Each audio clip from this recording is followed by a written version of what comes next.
Welcome to the International Code Council Region 1 and Region 1 Radio Show. My name is Tim Spears, and I'm the host of Region 1 Radio. Region 1 was established in 2014, and we're made up of 3 states, California, Nevada, and Hawaii. That also includes 32 ICC chapters. We're dedicated to excellence in education and engagement to promote a safer environment by bringing code professionals together. These videos and podcast series were designed to highlight individuals and chapters that make up our region and share their experiences with you. If you enjoy the show, please make sure to rate our show and review us on Apple Podcasts and subscribe to our YouTube channel.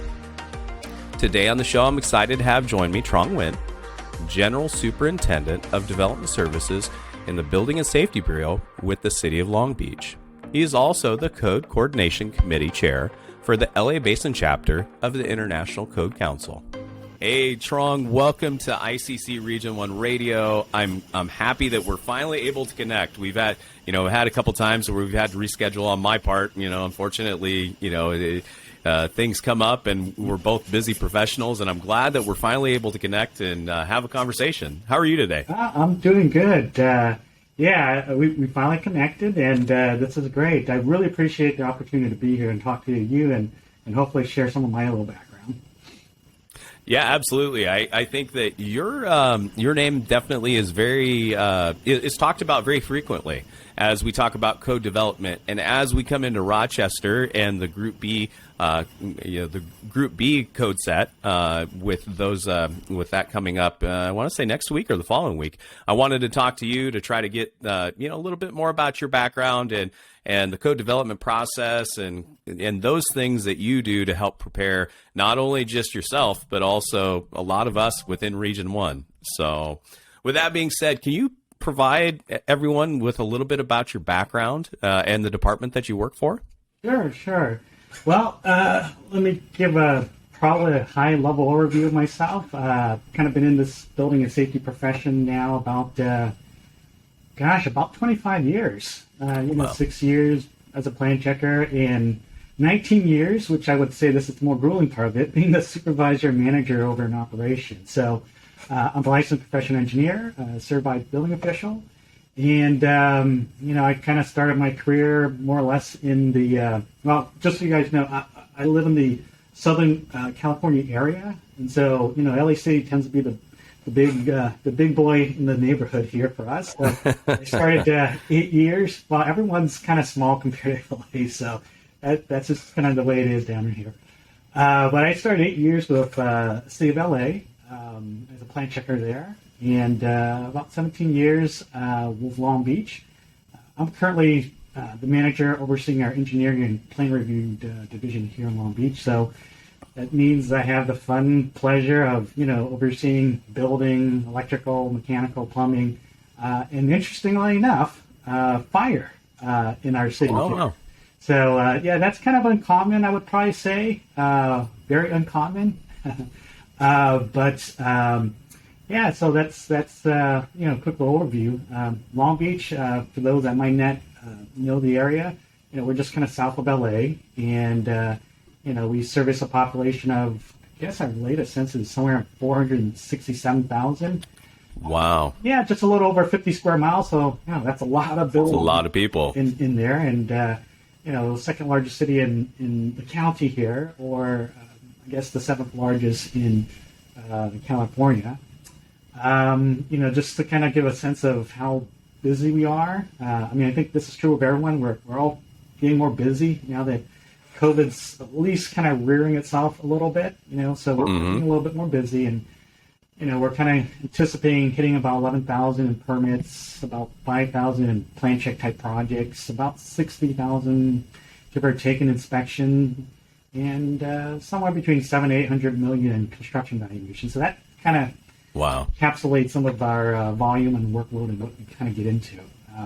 I'll probably say in terms of what we do, for good or for bad, depends on how you view it.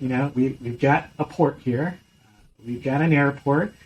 We've got a lot of coastal areas, and this is probably not untrue of a lot of Southern California. We have things like fault running through our city, and we got other hazards, oil wells, people are building over buildings. So lots of fun, interesting things to kind of keep you on your feet. That's for sure. Yeah, you brought up oil wells. That was something when I talked to, Janice Van Mullen with the Huntington Beach Fire Department. She said the same thing. They have a lot of, I didn't realize that Southern California was such an oil-rich area, and there was that, that type of business in Southern California. And she's kind of saying the same thing, that, people trying to build over old oil wells, and, she's a part of that CUPA, or the Hazardous Materials Program. And so they were having to do a lot with that as well. So yeah, it's challenging. It's just trying to find the right balance, because, on one side, you want to protect the community. You want to make sure that there's safeguards in place. As much as we can, we try to work with CalGEM. But, and then you got the other side of the fence, the political spectrum, where, hey, we have to get more housing. We have to kind of get more development going on in the city. What can we do to facilitate, or, what alternative can you do to kind of facilitate some of these developments near these oil wells? So, it's fun. It's evolving. And it, this is probably true of everything they do. It doesn't go without challenges. So, yeah. No, there's always, something unique that seems to arise when we're working on some different projects and things like that. Now, you mentioned that you also oversee the fire department, fire-related inspection program. So does that also include like annual inspections, or is it just primarily the new construction piece from, development to, those types of inspections? Right.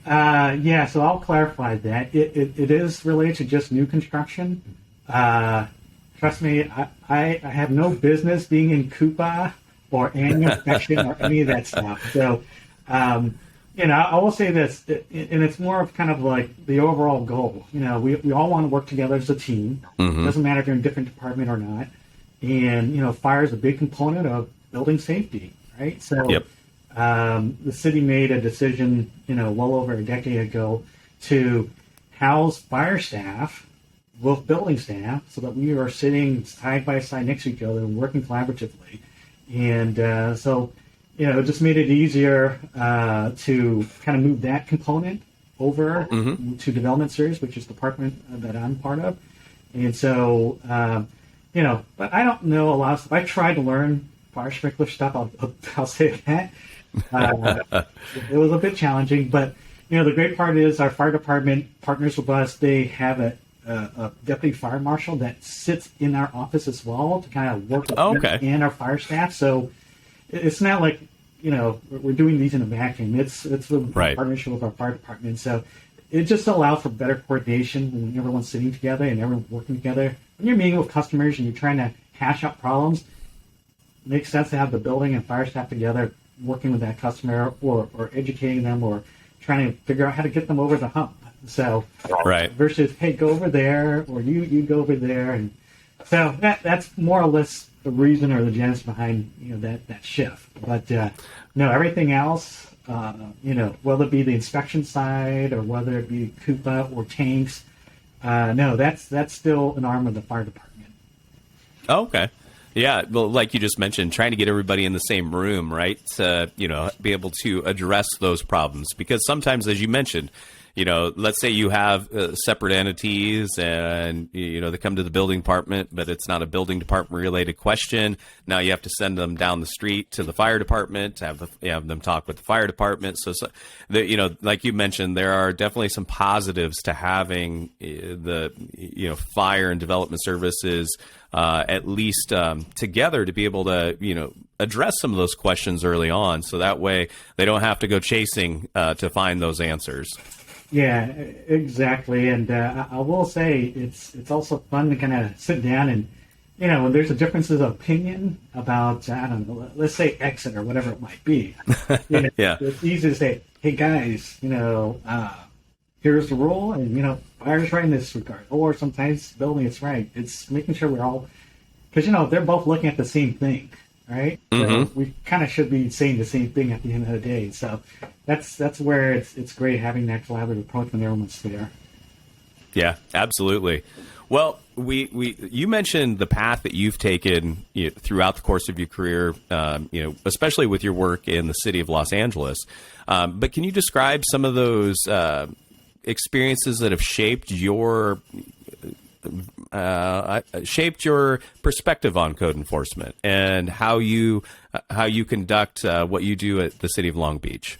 Sure. Well, like I mentioned, I did start my career in LA, and and I did it more or less kind of right after graduating from college. So that just means I didn't have a lot of experience, right? And I think as a young engineer, when you kind of get out of school, and they really only teach you certain things in school. They don't teach you about code. Mm-hmm. I mean, that's, I think if they taught you that in code, you'd change your career path, I think. But I started young as a young engineer in LA, and like anything else, especially if you're coming from the engineering side, an engineer tends to be detail oriented. I would probably say, a little nitpicky on the little detail. So when I started my career as a plan checker, that's what you were kind of told. Hey, you got to make sure the project matches the code. You got to make sure. So you've got this Bible you got to go through, right? To find things, and to kind of show your mettle, you kind of have to know everything that's in the code. Mm-hmm. But I think we all kind of know over time. Once you kind of gain more experience, you kind of start realizing that it's not about every nick and cranny of stuff in the code. It's kind of about the intent, and it's about working with people. It's about kind of being collaborative, and I don't think I would have known that as a young engineer. You kind of learn that over time and kind of watching other people. Mm-hmm. I would probably say my philosophy changed somewhere like probably around year 3 or 4 or something like that. A manager kind of came to me at the time and says, "Hey, Truong, let me talk to you. You kind of do this. You like to get involved with different things. I'd like for you to kind of join this particular committee. CIAS, and for those who are not familiar, CIAS is the local Southern Structural Engineer Association in California. So, he kind of said, join this committee. I was young. I didn't know anybody. The boss is asking you to join something, you join. And I will probably say that was a very eye-opening experience. Mainly because you're not talking about code from the code's perspective side. You're talking about the end users, the people that you're writing the corrections to. You're talking about the engineers that you're working with. And you kind of learn different things from the stakeholders that are dealing with some of these challenges, whether it be design or whatever it may be. Pretty soon I kind of start getting involved with other committees, and you get different stakeholders. You hear different opinions, you see different approaches, and kind of realize it's not necessarily about the black and white of the code. It's like, okay, we're all trying to achieve something, and people have different ways to do it, and it opens up your mind a little bit more, and you kind of realize that you're really talking about working with people to meet this thing that we call a code. So I think from that perspective, it was good. And so, I try to encourage people to do the same thing. Just be open-minded. Then at the end of the day, you're trying to look for a win for everybody. So, work with that approach when you're talking about code enforcement. Actually, I thought that was kind of interesting. The term code enforcement, isn't today code enforcement a taboo word? I don't. Yeah, sometimes I don't think that we. I don't want to say we try to not highlight the word enforcement, but it's more of, like you just said, working with people, because we all want to try to get to that win, as you mentioned, right? Yeah. Now you mentioned, getting involved in committees, and I think that a lot of people are starting to say, hey, as a code professional, make sure to get involved, because I think by getting involved, that helps to go a long way, and really helps to shape you and shape your perception of how we implement codes and standards. And so with that being said, I know you're very involved in code development, actually being your name is, shared amongst a lot of us in this region, as we talked about earlier, about with code development. And can you talk a little bit about how you got into the area of code development and what you're currently working on to kind of help all the different chapters within our region be a little bit more consistent in the area of code development and as we start to look to that Group B code cycle? Yeah. So I will probably say code development is more of an offset of participating, right? And this is where I tell a lot of people, be engaged, participate, and the best way to do it is join your local chapter. For those that are here in the Southern California area, those in the LA area, the Los Angeles Basin chapter is a chapter we kind of gravitate towards. But I always tell people, join a chapter. That's where you learn a lot of different things. Yeah. And honestly, that's how you network. That's how you connect with people. And if you want resources to kind of help you do your job, it's that location, these chapter meetings, right? Because you're connecting with people. I don't pretend to be any smarter than anybody else. And honestly, I learn everything that I know talking to other people. So code development just happened to be an offset of being engaged in your chapter. And, when you start joining committees and you're talking about common issues, now, especially for those of us in the LA area, it's either LA City, LA County, Long Beach. It's like, let's always ask one of those three. They've got to have the answer. Or, because we deal with a lot of different developers, and they go from city to city, and I'm sure this is true in a lot of the city, but it's like, LA did this, or county did that, or Long Beach. So we try to stay connected, and you do come across issues, right? And you realize, hey, things need to change, and you can kind of sit and complain about it, which we do, right? That doesn't make sense. You end up saying, hey, you know what? If we could change that part, we can change that part. So that's kind of like the offset how you kind of get into code development. So I would say that's a natural progression to get into code development. And it's I wouldn't say it's necessarily an easy thing, and I don't say that to scare people off.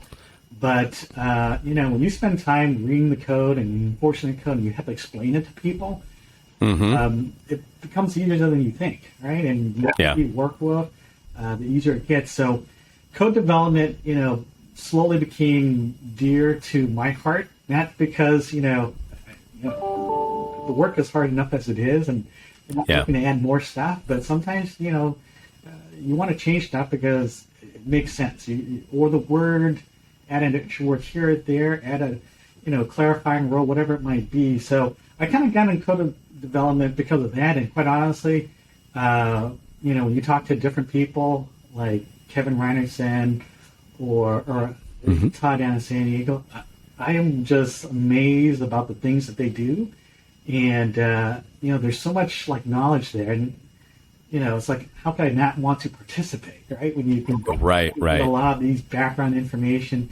So I would say that's kind of what drove me towards code development a little bit more. And where I think, and I didn't plan to do this, which is to expand, being more involved. It just happens. It was more like, FPO is doing one thing, which honestly, they're probably the genesis of a lot of what we do, and a lot of the stuff that I've been doing with our committees and in the chapters.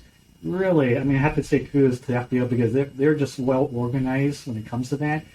And so, if there's anything to learn, it's learning from the FPOs, from stuff like that. But what stood out was, they're working on stuff, and then San Diego's kind of working on their own stuff, and chapter up north, tri-chapter up north is working on stuff. Sacramento chapter up there is working on stuff. LA's. It's like, well, why are everyone working independently? And honestly, that's probably where a lot of this occurred, was like, hey, we should just all group up because, strength is in numbers, right? Yep. It's better to have the strength in numbers than try to work things individually. And so, a lot of what I do really isn't all that technical. It's just really more about connecting people, right? Hey, the chapter up north, let's figure out what the chapter is doing. Everyone's still doing their own stuff, but let's share information so we can kind of see, what everyone else is doing. Because if I hadn't known you had wrote that proposal, we would all want to support each other when it comes to these changes. And I think the telling number for me when I started to really get into it and I started looking at how code development work, at a very high level, it comes down to people who vote, right?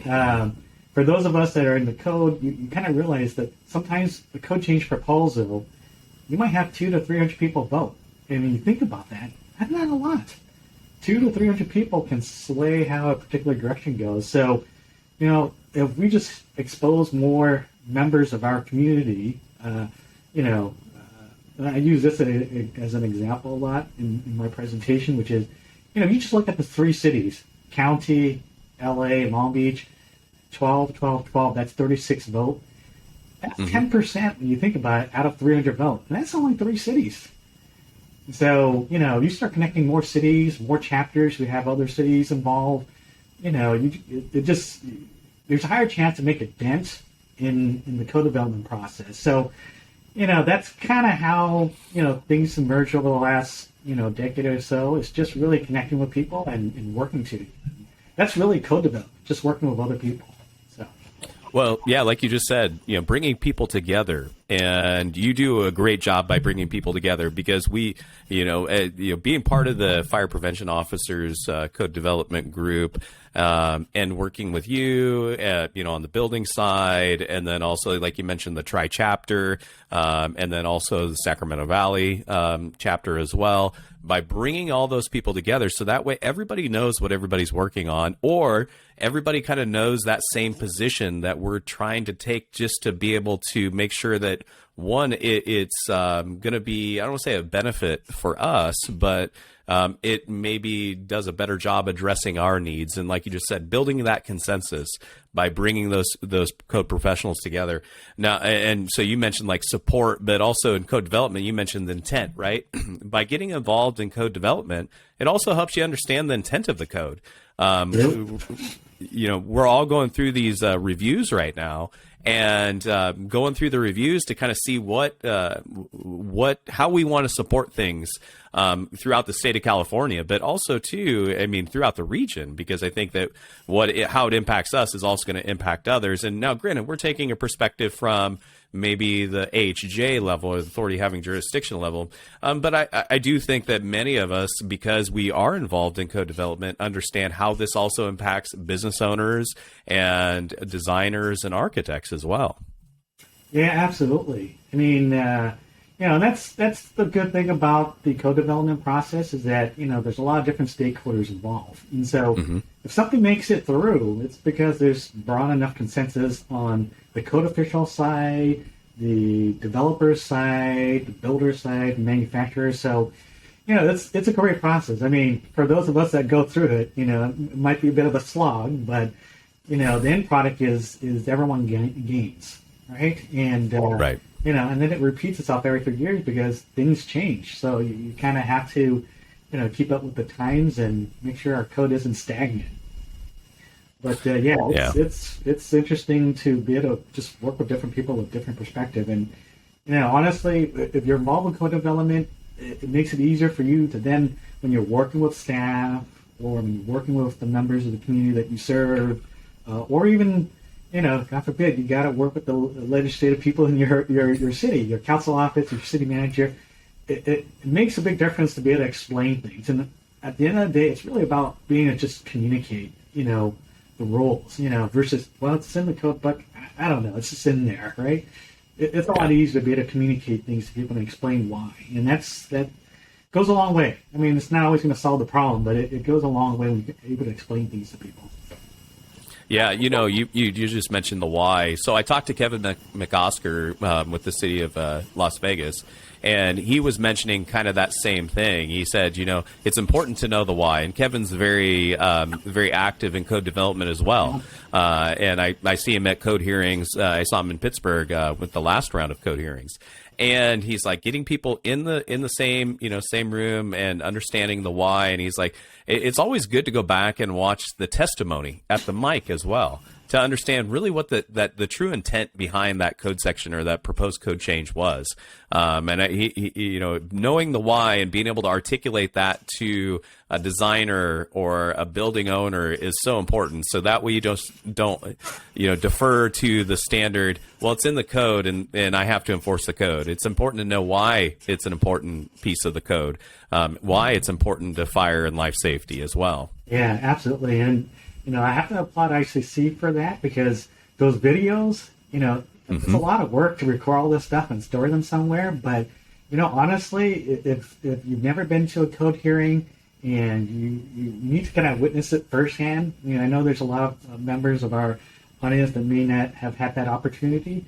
But watch those videos. I mean, it's great watching the testimony. Maybe there's just certain topics that maybe not as interesting, and for whatever reason, you've got 20 minutes of conversation on it. But it's good stuff. I mean, like I said, it's just being able to articulate things is really important. Yeah, you like you just said, hearing testimony that you may not necessarily think that has any relevance. I remember my first code hearings and going and listening to probably 30 minutes just on deck railings. And I'm thinking, okay, I'm not sure how this impacts me as a fire code official, but I'm interested. You piqued my interest a bit, and I'm going to sit here and listen. But it's always interesting to kind of hear perspective. And see, the different perspectives different people take as it relates back to code development and the code process. Now, you mentioned being consistent amongst your region, right? Being consistent amongst the whole LA basin. And one of the things I found on the city of Long Beach's website in the building department was the LA Regional Uniform Code Program. Can you talk a bit about that and how that relates to what you do in Long Beach? Oh, sure. So, the Los Angeles Regional, that's a long-winded word. I had to stop too, and I had to Uniform Code Program, LAUP. Yeah. Okay. Why that long name? I don't know. But, so a little bit of history for that. So back in the mid-'90s, at the time, the LA City, along with LA County and probably a couple of other jurisdictions, but they're the heavyweight. They're the one that kind of helped spearheaded that. And the whole goal was, hey, like I mentioned earlier, people are building here, here, and here. We're all kind of in the same boat. It doesn't make sense that you would have, as an example, an amendment on a shear wall design, right? And I've got an amendment on shear wall. It's just slightly different. And Long Beach has an amendment. You know what? We should just kind of have the same type of amendment, because we've got the same type of builders building across, borders here. So, and then you kind of just time that with all the other uniformity. And the whole idea was, let's kind of minimize our stuff. If we have stuff, let's try to keep it the same, because it's easier to enforce things or apply rules when they're common, right? If I happen to lose you to another city, at least you know the rules. You're kind of enforcing the same thing. Or at least from the developer or builder side, same thing. They go from county to city to LA, or city to Long Beach, or Long Beach to Glendale or Santa Monica. There's a higher chance that we have uniformity in our codes, and then by doing so, we have uniformity in application. So, it's been going on for about 30 years now. So every code cycle, the chapter pulls in as much of the jurisdictional member and collaborate on, say, hey, here's the 20, 30, 40 uniform amendment we have. Should we keep it? Should we do away with it? Do we need to update it? And so it's really a collaborative effort, and, you're trying to pull in as many mixes as possible to kind of maintain and update this stuff. Because at the end of the day, if you have uniform rules, it's a lot easier to enforce them. It's a lot easier to apply the rules. The other thing that's part of that program was having uniform checklists, right? Okay. Because that way, if you use it in one city, it looked the same in another city. Maybe the logo changes, maybe certain administrative rules might be different, but otherwise, and the whole idea is, the more consistent you are with each other, the easier it is to kind of ensure that there's likely compliance. Because if they comply with this city and they go to another it, there's a high chance they'll comply there as well. So, it sounds easy, but there's always a lot of work to get that consistency, right? And you have people that retire, and you have to bring on the next city, and just to kind of remind people. So it's a constant thing, but I think it's definitely an important thing because, again, you're striving for uniformity and you're striving for consistency of how you do things, and you want to make it easier for people to develop projects from city to city. Having that uniformity really helps. Whether it be for bulletins that we all kind of jointly use, or whether it be that checklist we all jointly use, or the amendments we jointly use. So it's just putting things out there and enabling other city members to participate and be consistent. Everyone still has their own sets of rules, but where we can kind of be consistent. That's really the key thing, is find an opportunity where you can do the same. Yeah, that's a good perspective, right? As long as you guys are consistent, so that way you can't, you don't have somebody come in and say, well, Glendale allows us to do it this way. And that way I don't know, because I get that a lot in the area that I'm in. Well, they can do it in this area, but you're not allowing me to do it here. And why is that? By having that consistency, I think probably also helps the developers and the builders too. So that way, one, they know what the codes are, and then you mentioned the checklist, also the application of those code sections as well, as trying to create that uniformity. Yeah, exactly. And I think a lot of that really comes back to, and I guess maybe this is the theme, is to work with your neighboring jurisdiction, maintain those relationships, because like I said, if someone's going to come in your jurisdiction, they're going to say, hey, the city next door did this. If you maintain your connection and you work closely with these other cities and you maintain that networking, it's a phone call, right? Mm-hmm. We call LA City a lot. We call LA County a lot. We even go all the way down to San Diego or Santa Monica.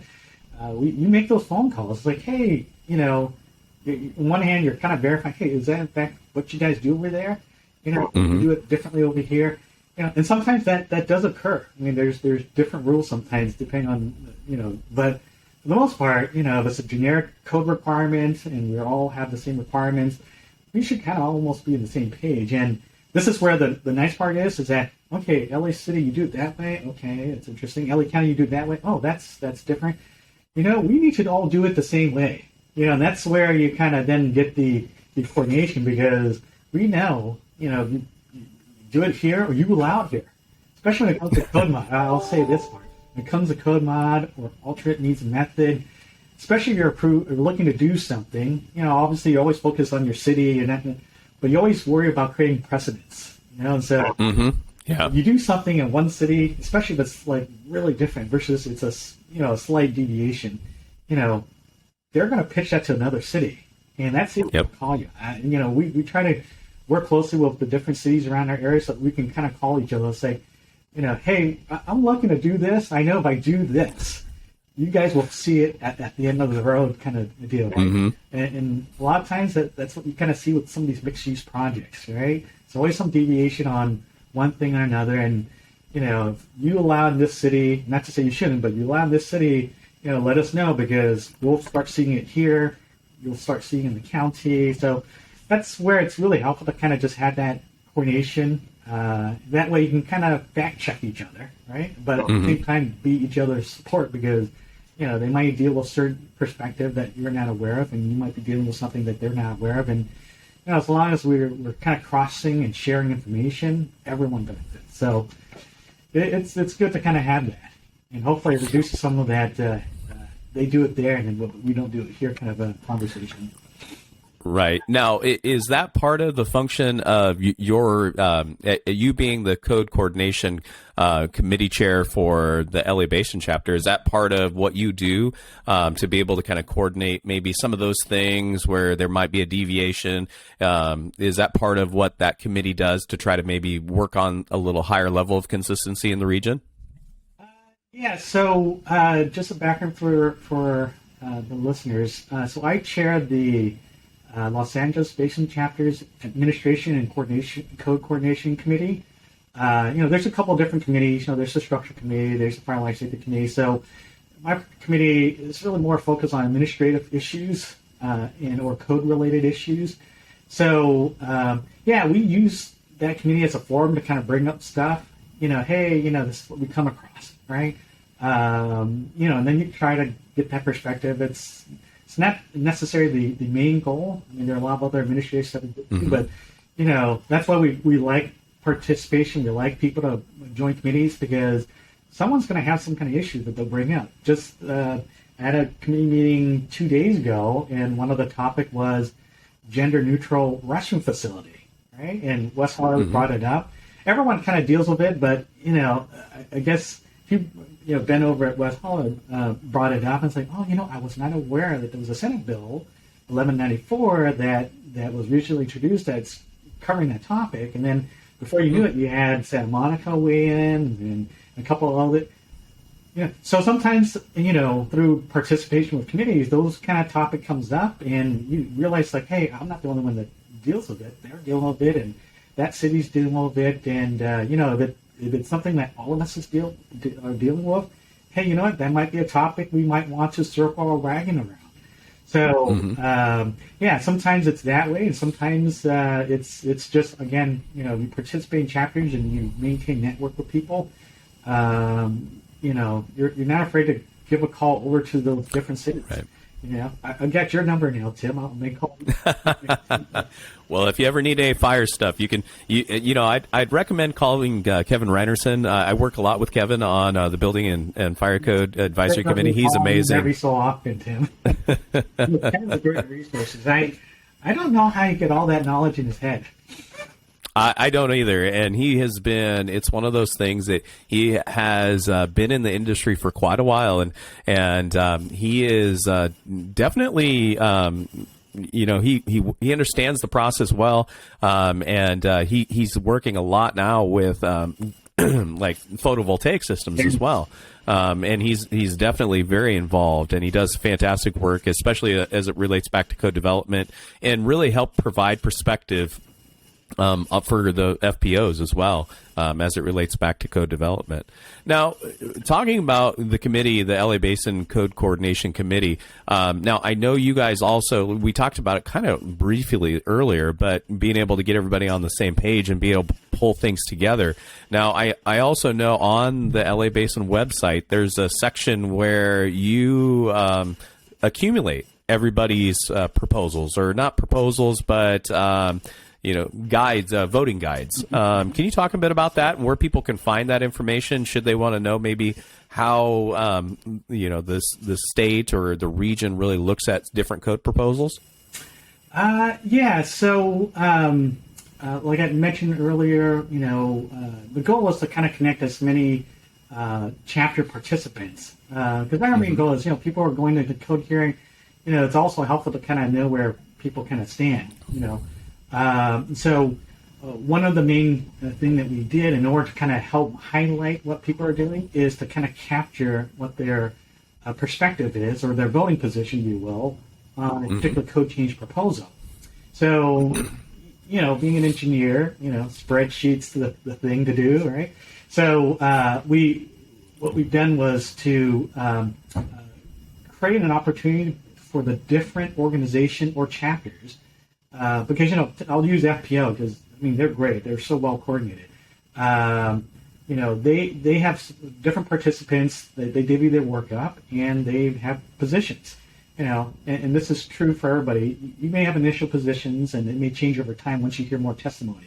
But you start somewhere, and you want to have an idea. Yeah. So, like anybody, you divvy up your work, you get people to weigh in, and then it becomes the position of the organization, right?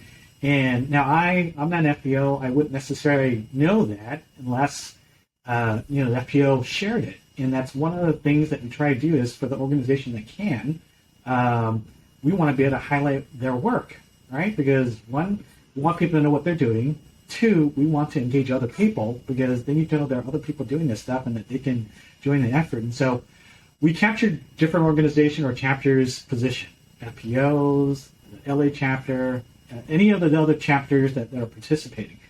And we capture it in a spreadsheet, and we post this on our webpage. So for those that might not know, it's at icclabc.org.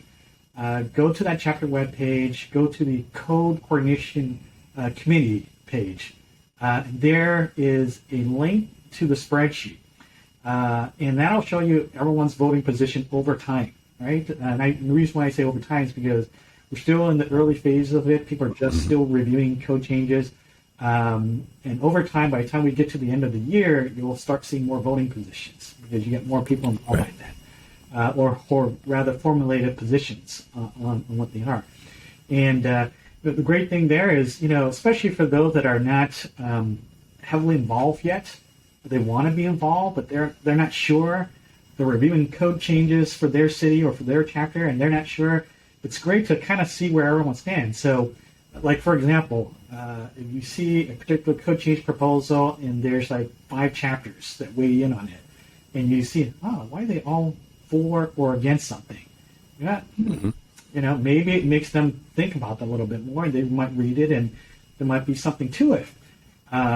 So part of the effort is to be able to highlight what everyone else is doing and where they stand. And, there may be some chapters where they're on the fence and not sure, but they can see that everybody else seems to be on board. Maybe it gives them the confidence that, I might not have the technical expertise in the area, but, I feel confident that these different organizations are supporting it. I want to do my part. I want to be able to vote on something. I'm going to vote that particular way. And so at the end of the process, our goal here is to highlight it, to communicate it to the members. Typically at the end of the year, right when the voting process occurs for everybody, the online governmental consensus part, we try to publish a majority of those that got consensus, right? Mm-hmm. So, of the 700, I think it's 700 or so code change proposal that we see in this group B. Right. If there's consensus, meaning almost everybody supported it, we will recommend that as a voting position. We will tabulate it in a table, and we'll share it with everybody. And where there are differences of opinion, because there's bound to be differences of opinion on things, we don't highlight that. So, it's our way to try to make it easier for those that may be new to the process or who want to get into the process, and they can see that, there's something here for me, and have a basis to kind of start the review, right? Mm-hmm. I will say, when I first kind of got into it, I was very timid. It's like, I'm not talking about code change proposal. I'm not technical enough, and I still don't think I'm technical enough. But, this is where you build your knowledge on the work that others have done, others like Kevin or Adria or Ali or others or Stuart, Stuart was doing a lot of this stuff. You kind of build a lot of that on what people have done before you. And so hopefully, this will engage more people. Hopefully by making things a little bit more open and transparent and do a lot of the grunt work, if you will, maybe it'll pull more people in to kind of help with that process. And so, that's part of the reason why we kind of, do what we do and try to consolidate a lot of the things that these different chapters are doing. I mean, great things. So you want to be able to highlight that stuff. You want to show that, hey, the tri-chapter is involved. You want to say Orange County is involved. You want to say FPOs and San Diego and others involved. And when you start seeing more people being involved, you're more likely to participate, right? Because it's not just you. Right. It's you and everybody else that's joining. So anyways, hopefully that's something that the membership will find useful. And if you want to find out where it is, and I'll repeat it again, it's at ICCLABC.org, and you just go to the code coordination portion of the webpage to find that. Yeah, I know that, being part of the FBOs, we definitely try to share as much information with you as well. And I know that we have conversations every once in a while to talk about different code change proposals and to be able to get that information. And I think by building that consensus and having those conversations is always a great thing, because the way one has a perspective on it may be different from another perspective. And it's always interesting to kind of see, the different positions that each of us take as it relates back to it. And as you mentioned, we may not always agree on the position to take, but you try to highlight the ones that we do. And I think that having that voting guide, being able to go to the website and look at the spreadsheet, I've definitely got more. I'm a little bit more familiar with spreadsheets now with doing this. Not necessarily messing too much with numbers, but more of what we're doing in code change proposals. We seem to use them quite a bit. Now, to shift gears a little bit, we're right now we're I think on we're in the waning days of COVID-19, right? And it definitely has shifted or maybe changed our service delivery, and I think that some of it allowed us to advance more quickly in certain areas.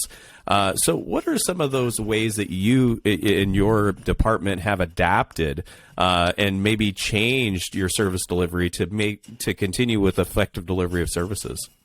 Right. Yeah. Well, I'll probably say that we're not alone in figuring out how to shift our service delivery. It's been challenging, right?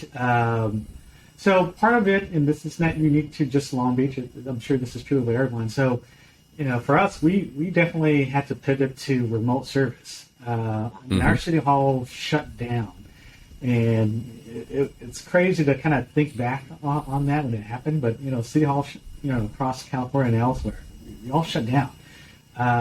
So we had to quickly figure out, hey, we can't just not provide any service. We gotta do something. So we started shifting to remote service, and whether it was well thought out or not, it was something that you had to do. We went to email and phone service to start. People were emailing us their projects. They were emailing us their applications.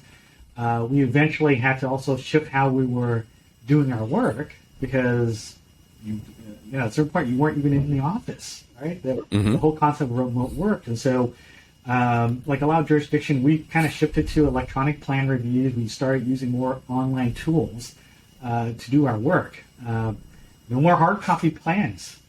It's all digital now. No more actual meetings. It's all virtual meetings. So, like a lot of jurisdictions, we shifted to online tools to conduct our business. So whether you're emailing a project or you were uploading a project or you were doing online permitting for projects, we knew we had to kind of shift.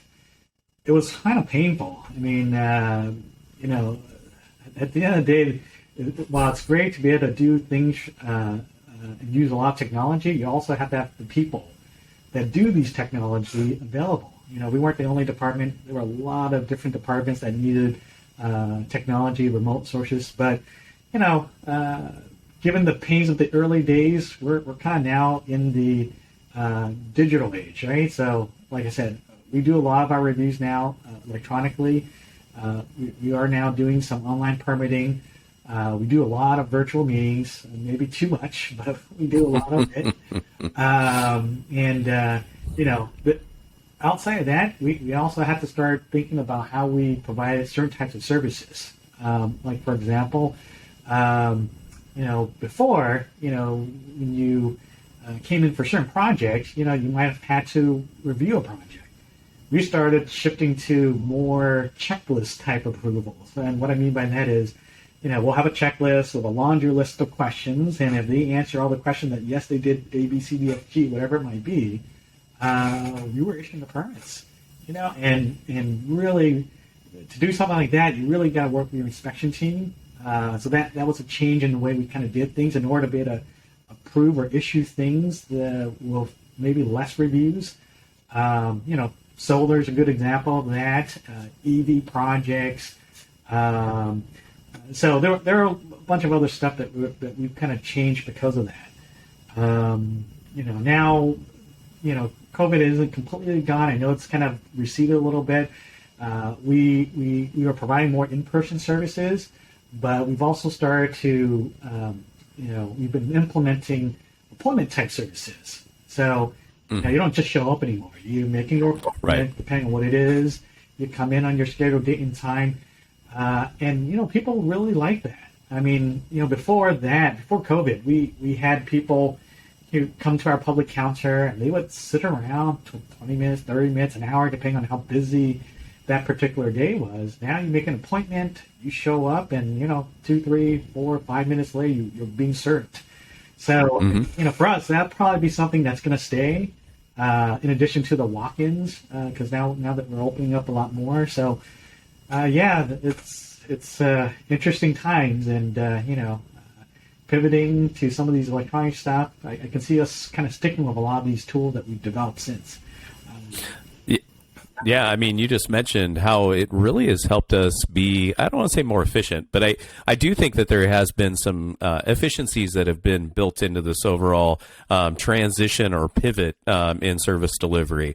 As you mentioned, virtual meetings, virtual meeting platforms like this platform that we're on today, this gives me a great opportunity. I would never have had this opportunity, unless I drove to the beautiful city of Long Beach to sit down and have a conversation with you. The Region 1 does not necessarily have that big of a budget for me to travel to all these places to talk to people. I would love to, and like we were talking earlier, I'd love to fly to Hawaii and talk to a few of those folks over there, but I don't think that the board would probably approve those travel requests, unfortunately. Or maybe they would want to come with me, and we would just do it as a group. We'd have a board meeting over there.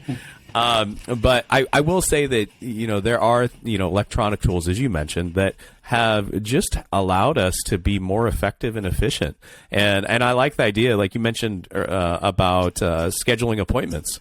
Instead of having somebody wait for 30, 40 minutes to an hour for somebody at the counter, now if they schedule an appointment, they can come in and you can get you answer their questions, and they can be back and be more more effective and more efficient what they need to do. And I think that also too minimizes some of that frustration that they have after they've been sitting for so long. Yeah, absolutely. That's one thing. Like anything that we do, we have to kind of also put ourselves in the customer's shoes, right? And, if you went into a store and you didn't quite know how long, but you're just waiting, and it's like your number's getting closer, but you're still waiting.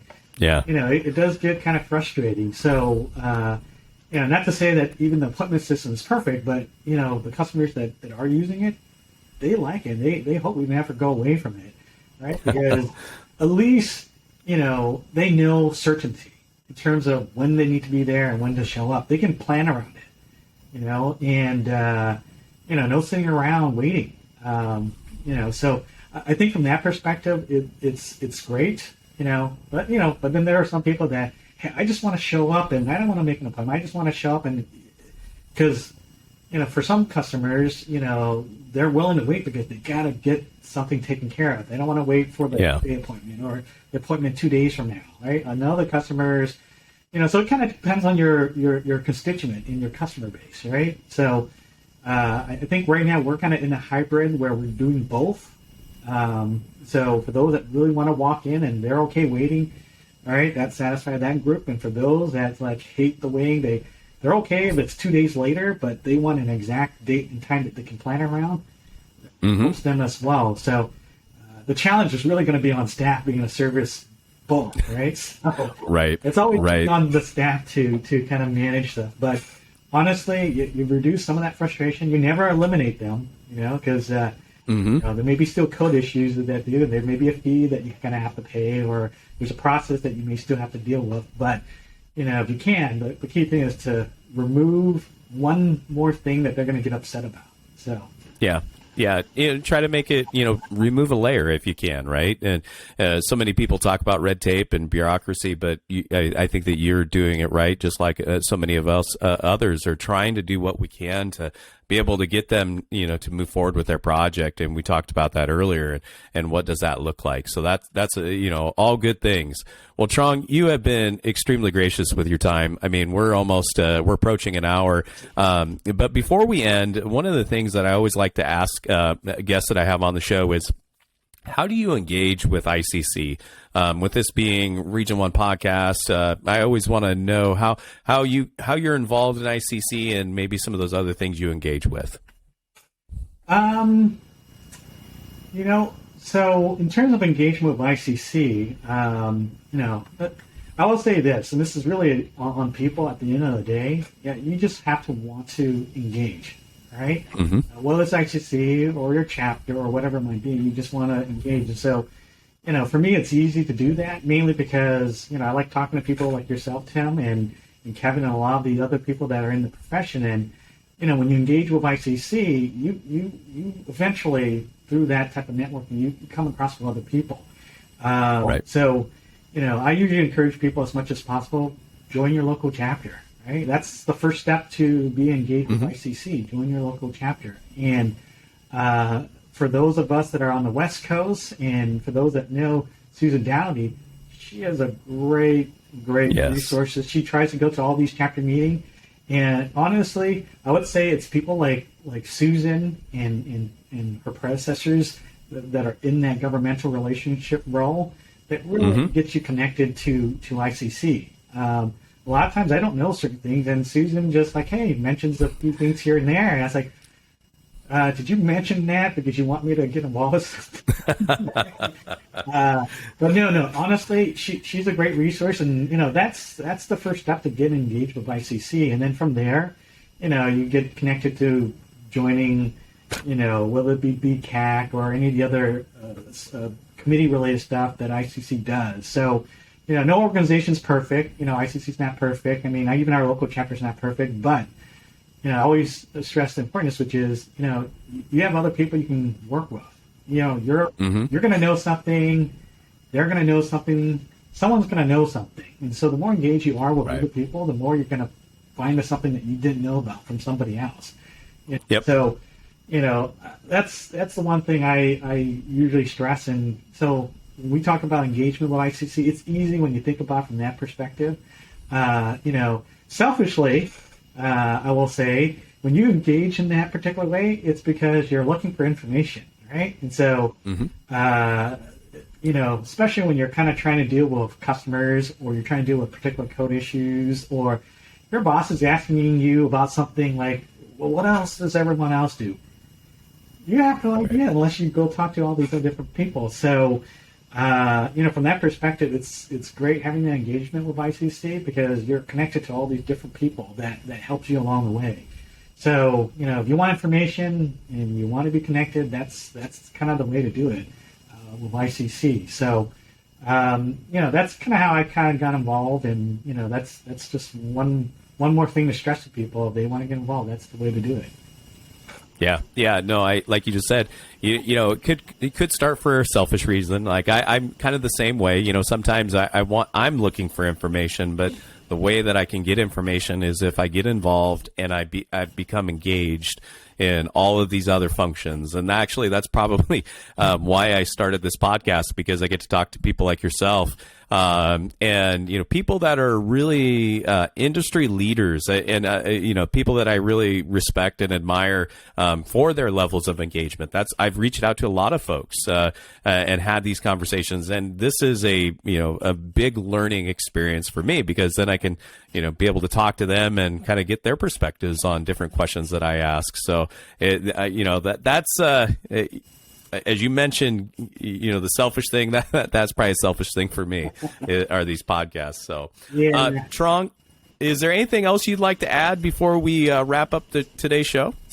Well, I'll probably just do the pitch, which is really, at the end of the day, and I'm sure what I say is probably no different than what everyone else is. It's try to be engageful. I mean, as code official, it's hard as it is, right? You got a lot of things on your plate. There's a lot of fires to put out. Every day there's something, right? Which is good, because then it forces you to learn something or tackle problems that you don't know. And so what I was going to say is, at least my leading thought is, always strive to kind of make that difference, right? Because, whether we're working with our staff, do something that makes a difference, right? With your staff. Do something that makes a difference with the people that you're serving and protecting or educating, right? Or make a difference with your profession and, engage with ICC or engage with the local chapter. At some point we're going to retire, and you want to be able to look back and say, hey, you made a difference, however big or small it is. So, I would say that to the audience, because when you think about from that perspective, it's easy then to engage. It's easy to start working with other people. It's easy to, because at the end of the day, you're looking to make that little difference, right? Right. We don't see a lot of the stuff we do, and which kind of reminds me of what's that mantra that either ICC or if you do your job right, nothing happens, right? And that's kind of like the goal. I mean, it's a boring slogan, but it really makes a difference in what you do. So that's a good perspective. If you do your job right, nothing happens, right? Nothing bad happens, and that's what we always strive for. So, well, Truong, I want to thank you again. You've definitely code development is one of those things that we all get involved, or we all should be involved in, I think, and really helps us understand the intent better. And I'm glad that we got to talk, especially before the Group B committee action hearings that are coming up in Rochester. I don't know about you. I'm not flying to Rochester this year, and I don't know if you're going to make the trip or not. I myself am not. This go around, I'm told it's pretty cold out there, and I'm very. Hopefully, I'll be able to make it during the public comment hearing. But again, I want to kind of thank a lot of those people that are boots on the ground that are out there, because honestly, they're making a difference. And if you want to make a difference too, just join these committees. I mean, they will welcome you with open arms. And whether it's one code change proposal or 100, I'll probably one. I'll take one first, right? Start somewhere, and that's always the best place to do. Start with one. Right. You can get it. Yep. Nope. Absolutely. Well, Truong, thank you again. As always, if you enjoy our show, make sure to rate us on Apple Podcasts and subscribe to our YouTube channel. And with that, I'm going to bring the episode to a close. Thank you, Truong. Thanks, Tim. Thanks, everybody.